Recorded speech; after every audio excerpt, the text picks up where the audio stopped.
বেতালিয়াতে রাস্তাঘাট পুরো বন্ধ করে দিয়েছে। তোমরা জানো কালকে 17 তারিখে আমাদের বড় মহরম আছে। পুলিশ পারমিশন দেয়নি বক্সের জন্য, রাস্তাঘাট পুরো বন্ধ করে দিয়েছে।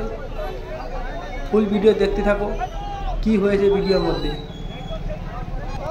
থানা নিজে ফোন করে পারমিশন দিয়ে দিয়েছে। কালকে বড় ধরনের বেতালিয়াতে কনফিউশন না বি হোক। বন্ধুরা, আমি এখন দাঁড়িয়ে আছি বেতালিয়াতে। আজকে রাস্তার মধ্যে আগুন জ্বালিয়ে দিয়েছে কিছু, তোমরা জানো বক্সের জন্য এই রাস্তার মধ্যে আগুন জ্বালিয়ে দিয়েছে। থানা থেকে পারমিশন দেয়নি, এইটার জন্য পারমিশনের জন্য পুরো রাস্তা পুরো বন্ধ করে দিয়েছে। দেখতে পাচ্ছ রাস্তার মধ্যে আগুন জ্বালানো চলছে, এখন চলবে কিছু ঘন্টা, ঠিক আছে। তো তোমরা থানা থেকে পারমিশন দিবে না তত ঘন্টা আগুন জ্বলবে, ঠিক আছে।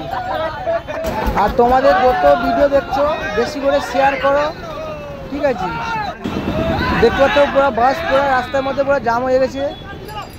আধ ঘন্টা পুরো রাস্তা পুরো মানে আমাদের বেতালিয়া থেকে পুরো কাঁথি পুরো রাস্তার জাম, ঠিক আছে। দেখতে পাচ্ছ ক্লাবের ছেলেরা আগুন জ্বালিয়ে দিয়েছে। পারমিশন এখন কি থানা থেকে দেয়নি, যত ঘন্টা থানা থেকে ফোন আসবে না তত ঘন্টা আগুন জ্বলবে।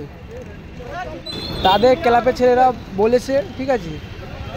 এটা হচ্ছে যত বক্সের মালিক বাবুকে ভালো করে শেয়ার করে, যেখানে ভাড়া এগ্রিমেন্ট কেটেছে সেখানে মালটা দিতে বলো, নাহলে রাস্তার মধ্যে এমনি হবে।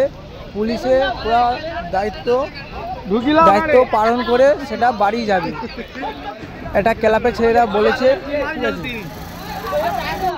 তোমাদের ফুল ভিডিও দেখতে থাকো। টাটা, বাই বাই, আবার দেখা হচ্ছে পরে ভিডিওর মধ্যে।